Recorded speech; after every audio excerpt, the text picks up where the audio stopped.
교회는 주님의 몸입니다. 교회는 예수님을 자기 머리로 삼고 예수님을 나의 주님이라고 고백한 성도들의 모임입니다. 주님께서 세우신 교회는 예수님의 DNA를 가진 공동체입니다. 특별히 교회에게 주신 사명이 무엇입니까? 세상 끝날까지 예수님의 이름, 예수 그리스도의 이름을 전파하는 것입니다. 우리가 잘 알고 있는 마태복음 28장 18절에서 20절 말씀을 보게 되면 부활 승천하신 주님께서 이렇게 말씀을 하세요. 예수님께서 이렇게 말씀하시는데, 예수께서 나와 말씀하여 이르시되 하늘과 땅의 모든 권세를 내게 주셨으니 그러므로 너희는 가서 모든 민족을 제자로 삼아 아버지와 아들과 성령의 이름으로 세례를 베풀고 내가 너희에게 분부한 모든 것을 가르쳐 지키게 하라. 볼지어라 내가 세상 끝날까지 너희와 항상 함께 있으리라 하시니라 말씀하십니다. 이러므로 교회는 주님 다시 오시는 그날까지 복음을 전파하고 증거하는 사명을 끝까지 감당해야 합니다. 왜냐하면 복음 전파와 선교는 교회의 머리가 되시는 주님의 가장 중요한 명령 중에 하나이기 때문입니다. 그래서 주님의 이 명령을 가리켜서 우리는 지상명령이라고 하지 않습니까? 최고로 중요한 명령이라는 의미가 있습니다. 그런데 교회에게 주어진 또 하나의 중요한 사명이 있습니다. 그것이 무엇일까요? 바로 예배입니다. 예배. 앞서 저는 주님께서 명하신 가장 중요한 명령 중에 하나로서 복음을 전파하는 것을 말씀을 드렸습니다. 분명 주님께서 명하신 복음 전파의 사명은 매우 중요한 사명이죠. 왜냐하면 복음을 전파해야만 하나님의 나라가 확장되고 복음을 전파해야만 이 땅 곳곳에 교회가 탄생하기 때문입니다. 예수님을 주님으로 고백하는 교회가 탄생하기 위해서는 복음을 증거해야 합니다. 하지만 예배는 이 땅에 세워진 교회가 영원토록 감당해야 할 사명이라는 점에서 궁극적인 중요성을 갖습니다. 다시 말해서 모든 교회에게는 살아계신 하나님을 영원히 찬양해야 할, 영원히 예배해야 할 사명이 있다는 사실입니다. 여기서 우리는 복음 전파와 예배의 중요한 차이점 한 가지를 발견할 수가 있습니다. 먼저 복음 전파는 이 세상 끝날까지, 다시 말해서 주님 다시 오실 그날까지, 세상의 마지막 날까지 감당하는 사명입니다. 하지만 예배는 모든 교회가 영원토록 감당해야 할 사명입니다. 다시 말해서 세상의 종말이 오고 모든 것이 다 사라져 버린다 하더라도 하나님을 예배하는 것은 결코 사라지지 않는다는 것입니다.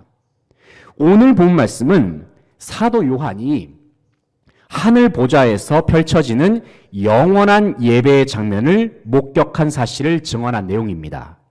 본문에 나오는 요한은 지금 성령으로 충만해 있습니다. 그러는 중에 요한은 하늘의 열린 문에서 예수님의 음성을 듣게 됩니다. 주님께서는 나팔 소리와 같은 목소리로 요한에게 이렇게 말씀하십니다. 이리로 올라오너라. 그러면 내가 너에게 이후에 마땅히 일어날 일들을 너에게 보여줄 것이다. 주님께서 말씀하십니다. 1절 말씀을 같이 읽어보겠습니다. 1절 시작. 이 일 후에 내가 보니 하늘에 열린 문이 있는데 내가 들은 바 처음에 내게 말하던 나팔 소리 같은 그 음성이 이르되 이리로 올라오라. 이후에 마땅히 일어날 일들을 내가 내게 보이리라 하시더라. 아멘. 방금 읽은 1절에서 예수님께서 말씀하신 마땅히 일어날 일이란 무엇일까요? 그것은 장차 모든 교회, 모든 성도들이 영원토록 주님의 이름을 찬양하고 높여드리는 예배의 장면입니다. 이어지는 2절, 3절 말씀을 보시게 되면은 하늘 보좌에 앉아 계시는 주님의 모습이 이렇게 묘사되고 있습니다. 요한이 묘사한 주님의 모습은 사람이 감히 범접하지 못할 정도의 찬란한 모습입니다. 이어지는 2절, 3절 말씀도 같이 읽어보겠습니다. 2절, 3절 시작. 내가 곧 성령에 감동되었더니 보라 하늘에 보좌를 베풀었고 그 보좌 위에 앉으신 이가 있는데 앉으신 이의 모양이 벽옥과 홍보석 같고 또 무지개가 있어 보좌에 둘렸는데 그 모양이 녹보석 같더라. 아멘. 3절 말씀 보시게 되면 앉으신 이의 모양이 벼곡과 홍버섯 같고 또 무지개가 있어 보좌에 둘렸는데 그 모양이 녹보석 같더라 말씀합니다. 여기서 언급된 각종 보석들은 주님의 초월적인 모습을 상징합니다. 그런데 이어지는 4절과 6절 말씀을 보게 되면은 이처럼 지존하신 하나님을 예배하는 천상적 존재가 등장함을 알 수가 있습니다. 그들이 누구냐면 바로 24장로와 네 생물입니다. 먼저 24장로의 모습을 보시게 되면 머리에는 금관을 썼습니다. 그리고 그들의 옷은 흰옷입니다. 흰옷을 입은 채로 그들은 보좌에 앉아 있습니다. 이러한 모습은 그들이 하나님께 정결함을 입고 영화로움을 입은 존재임을 보여주는 장면입니다. 또 네 생물의 모습에 관하여 요한은 이렇게 묘사하고 있습니다. 그들의 머리의 모습은 각각 사자 같고 송아지 같고 사람 같고 그리고 독수리 같이 생겼다고 말씀합니다. 그뿐만 아니라 그들은 각각 6날개를 가졌고 그 안과 주위에는 볼 수 있는 눈이 가득했다 말씀하고 있습니다. 여기서 우리는 24장로와 네 생물이 어떤 존재인지에 관한 궁금증을 가질 수 있습니다. 그리고 이미 여러 성경학자들은 24장로가 누구인지 네 생물의 정체가 무엇인지에 대하여서 저마다 다양한 견해를 피력해 오기도 했습니다. 이 부분은 제가 조금 있다가 자세히 다뤄보기로 하겠습니다. 우리가 본문에서 24장로와 네 생물에 관하여 이야기하기 위해서는 먼저 오늘 본 말씀이 예수님께서 사도 요한에게 이 땅에 세워진 교회를 염두에 두고 하신 말씀이란 사실을 먼저 기억할 필요가 있습니다. 그렇기 때문에 궁극적으로 24장로와 네 생물의 모습은 장차 하늘 보좌 앞에 서게 될 교회의 모습, 다시 말해서 이 자리에 함께한 저와 여러분의 모습을 가리킨다고도 할 수 있습니다. 사랑하는 성도 여러분, 주님의 몸된 교회인 저와 여러분은 장차 하늘 보좌 앞에서 24장로와 네 생물처럼 영원토록 하나님을 예배하게 될 것입니다. 주님을 예배하는 기쁨은 세상의 그 어떤 즐거움과는 감히 비교도 할 수 없습니다. 그 언젠가 우리는 하늘 보좌 앞에서 영원하신 주님의 얼굴을 직접 보게 될 것입니다. 그때 우리는 세상에서 흘렸던 눈물, 세상에서 겪었던 질병과 고통, 그리고 아픔을 뒤로한 채로 하늘 보좌에서 주님을 예배하는 기쁨으로 충만케 될 것입니다. 그렇다면 장차 우리 모두가 하늘 보좌 앞에서 주님을 배울 때에는 우리는 주님을 어떻게 예배를 하게 될까요? 이 시간 본문을 중심으로 다 함께 생각해 보기를 원합니다. 첫째는 우리의 예배의 모습은 밤낮 쉬지 않고 예배하게 될 것입니다. 8절 9절 말씀 같이 읽어보겠습니다. 8절 9절 시작. 네 생물은 각각 6날개를 가졌고 그 안과 주위에는 눈들이 가득하더라. 그들이 밤낮 쉬지 않고 이르기를 거룩하다 거룩하다 거룩하다 주 하나님 곧 전능하신 이여 전에도 계셨고 이제도 계시고 장차 오실 이시라 하고 그 생물들이 보좌에 앉으사 세세토록 살아계시는 이에게 영광과 존귀와 감사를 돌릴 때에 아멘.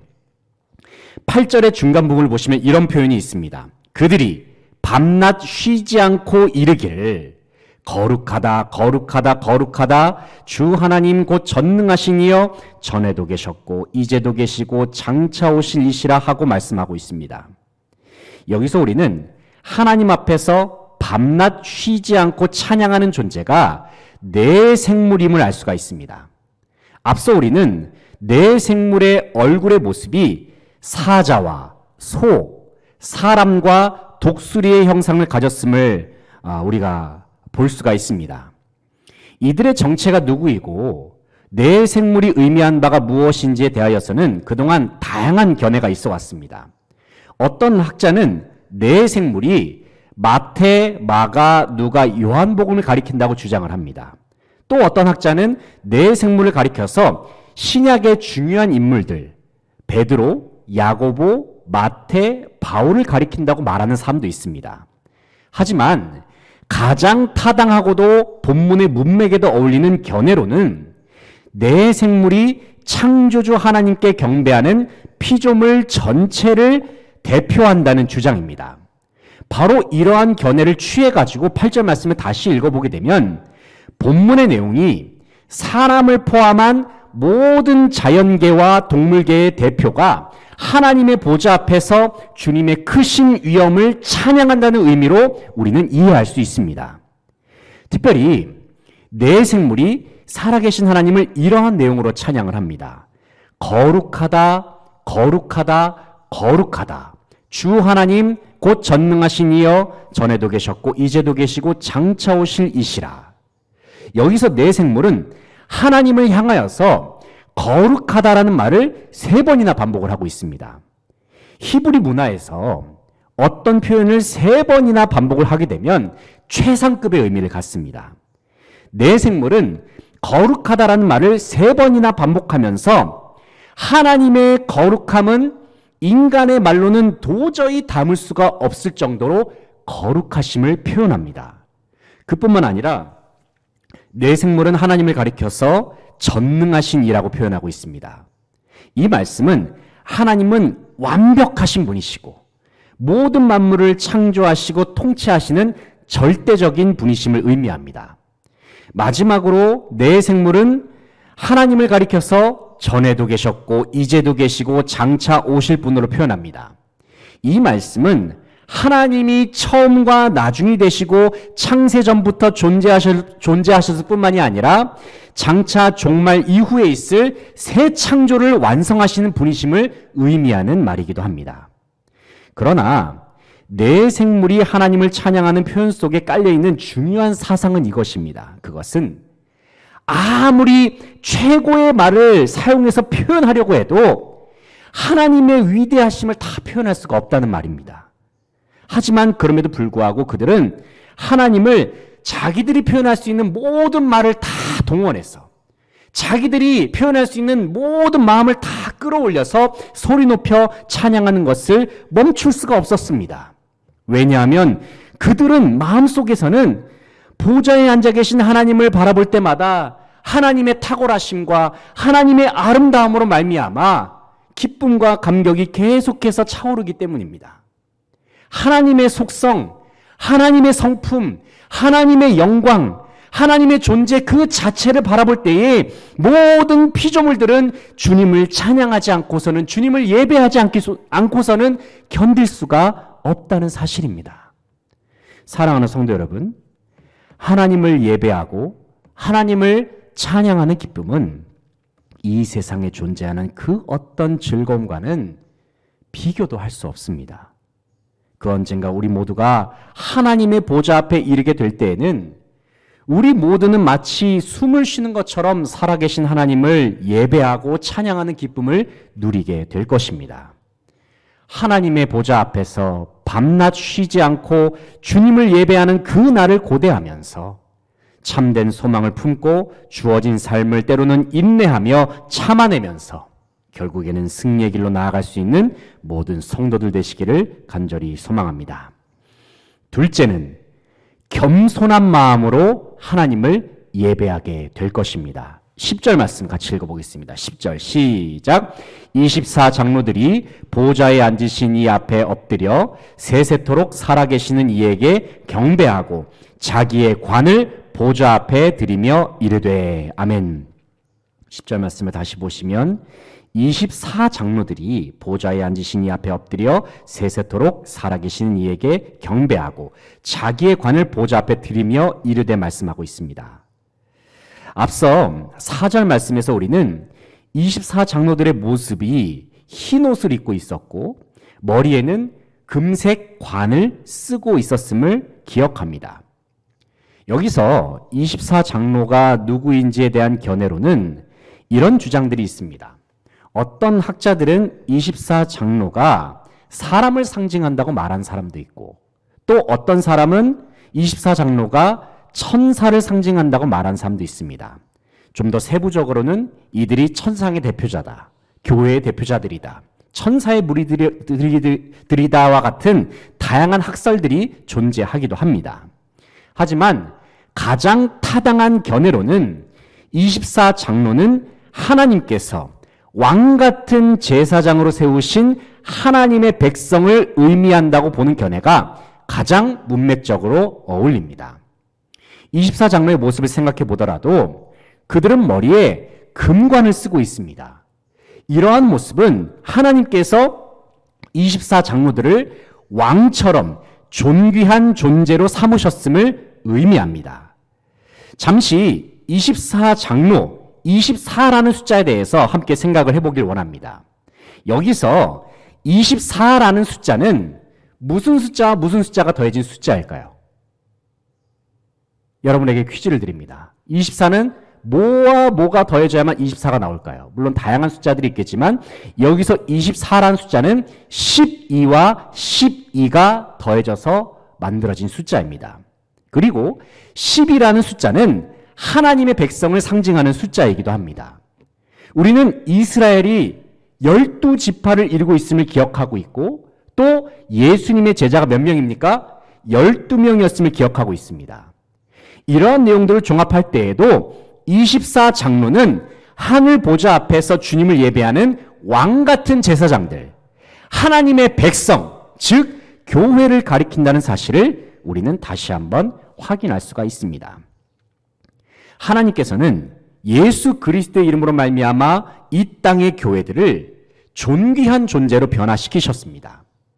24장로들의 모습을 생각해 보시기 바랍니다. 그들의 머리에는 존귀한 왕관이 있습니다. 또 그들은 순결한 흰옷을 입고 있습니다. 그리고 그들은 천상에서 빛나는 보좌에 앉아 있습니다. 이처럼 이들이 하나님 앞에서 가장 존귀한 모습으로, 가장 순결한 모습으로 설 수 있는 이유가 무엇일까요?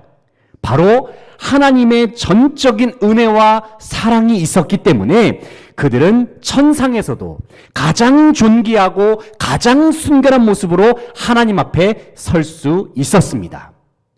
그런데 이토록 존귀한 모습을 지닌 24장로가 하나님을 예배하는 모습을 한번 보시기 바랍니다. 그들이 하나님을 예배할 때에는 그들이 앉아 있었던 보좌에서 일어납니다. 그리고 하나님 앞에 엎드립니다. 그리고 하나님을 경배할 때에는 자신들이 쓰고 있었던 왕관까지도 주님 앞에 내려놓습니다. 이들이 이렇게 하는 이유가 무엇일까요?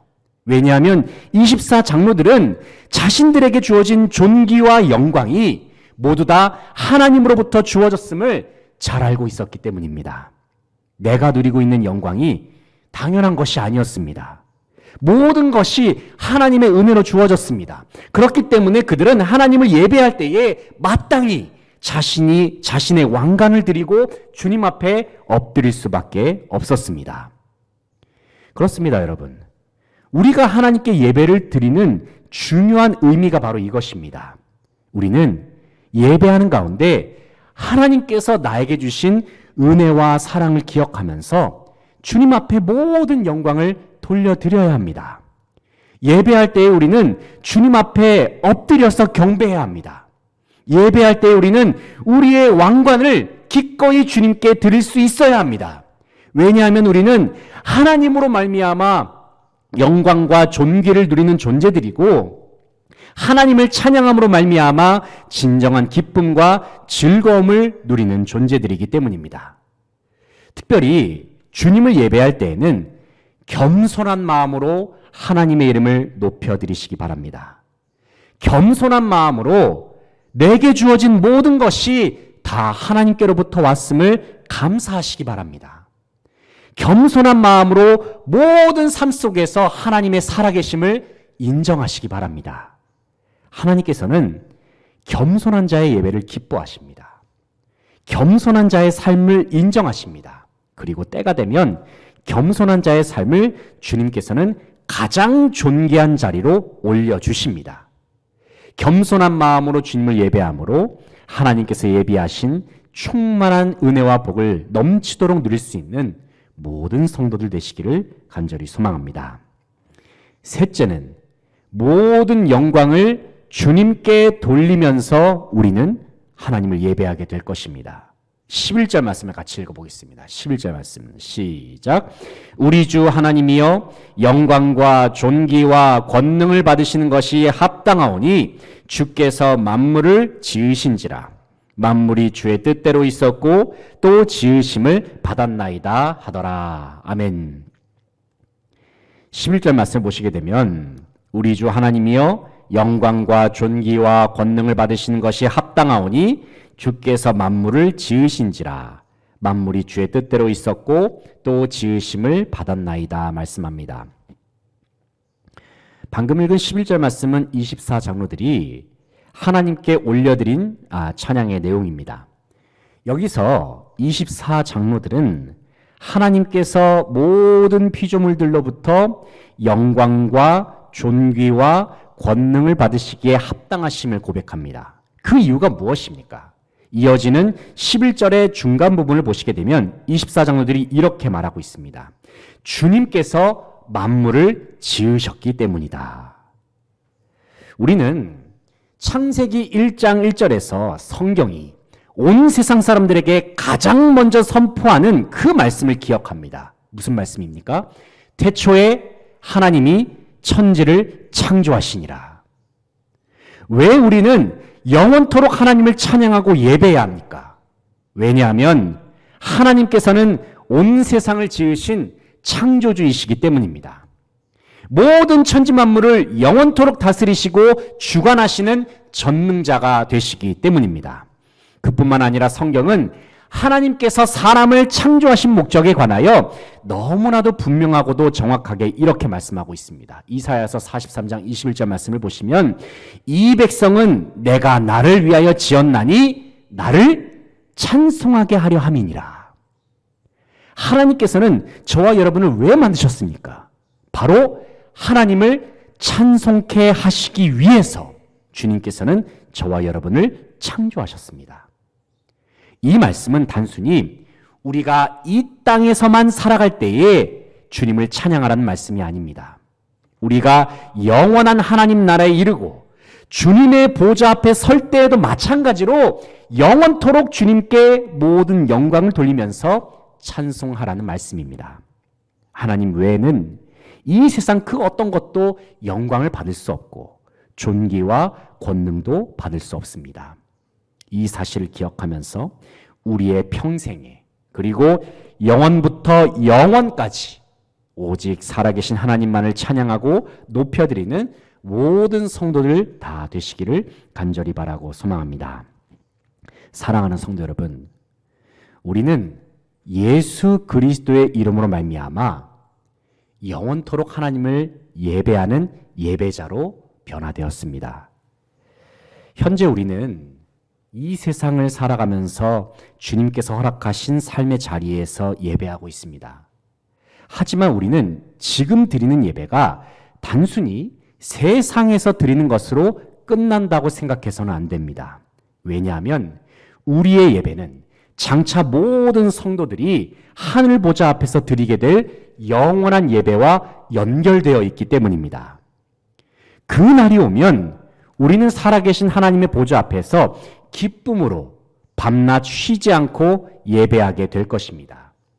그 날이 오면 우리는 하나님의 측량할 수 없는 위엄 앞에서 가장 겸손한 모습으로 주님을 예배하게 될 것입니다. 그리고 우리 모두가 주님 앞에 서게 되는 그 날이 오면 우리는 모든 영광을 주님께 돌려드리면서 예배하게 될 것입니다. 어쩌면 우리가 지금 예배당에서 드리는 예배, 육신의 몸을 입고 세상 속에서 드리는 예배는 장차 하늘 보좌 앞에서 드리는 예배와 비교했을 때에는 그림자에 불과할 수도 있습니다. 하지만 그럼에도 불구하고 우리는 이 땅에서 주님께서 명하신 예배의 사명을 끝까지 붙들고 있어야 합니다. 왜냐하면 바로 지금 이 순간 우리가 드리는 예배는 장차 하나님 나라에서 드리는 영원한 예배와 연결되어 있기 때문입니다. 그러므로 사랑하는 성도 여러분, 우리에게 주어진 예배의 사명을 더욱 충성스럽게 감당하며 나아가시길 소망합니다. 영과 진리로 하나님을 예배하십시오.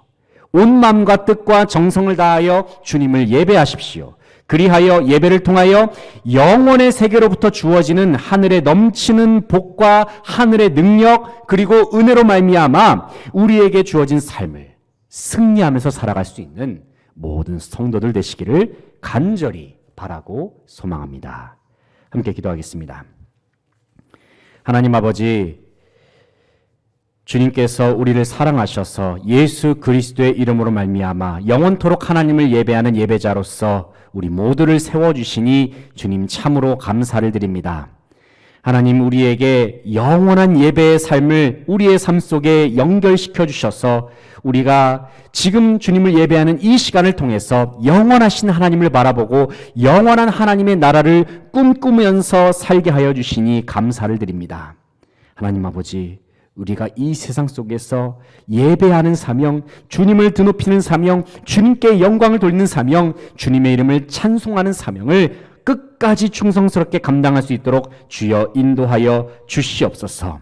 하나님의 보좌 앞에서 기쁨으로 예배할 그 날을 고대하면서 우리가 겸손한 모습으로 주님 앞에 모든 영광을 돌려드리면서 나아가는 모든 수지광성의 예배자들 다 되게 하여 주시옵소서. 예배의 힘으로 영원의 세계로부터 주어지는 하늘의 능력을 공급받게 하시고 예배의 힘으로 말미암아 하늘로부터 주어지는 하늘의 복과 넘치는 능력과 하나님의 은혜로 말미암아서 우리에게 주어진 모든 삶을 승리하면서 살아갈 수 있는 모든 성도들의 삶이 다 되게 하여 주시옵소서. 주님께 감사드리며 예수 그리스도의 이름으로 기도합니다. 아멘.